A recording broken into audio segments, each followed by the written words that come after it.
ஜல்லிக்கட்டு போட்டி எப்பவுமே நடக்கும்போதுமே சரி, நீங்கள் வாடிவாசல் முன்னாடி தான் பார்த்துருப்பீங்க. ஆனால் பின்னாடி என்ன நடந்திருக்குன்னு சொல்லிட்டு என்னைக்காச்சும் யோசிச்சு அங்கே உள்ள ஒரு தம்பி இருந்துட்டு, ஆனால் அங்கே என்னன்னா ஜல்லிக்கட்டு, இங்கே தானே மெயின் ஜல்லிக்கட்டு.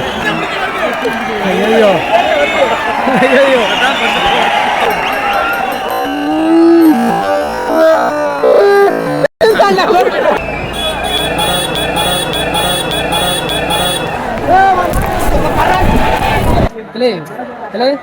தைரியமா பிடிப்பேன். ஃபுல் வீடியோ பார்க்கணும்னா டிஸ்கிரிப்ஷனில் லிங்க் இருக்குது, பார்த்து என்ஜாய் பண்ணுங்கள்.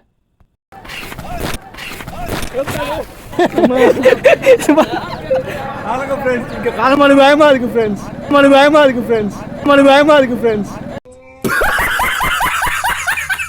ஃப்ரெண்ட்ஸ் இப்போ வந்து பார்த்தீங்கன்னா கொஞ்ச நேரத்தில் நாங்கள் குண்டியில் குத்து வாங்கியிருப்போங்க எல்லாரும்.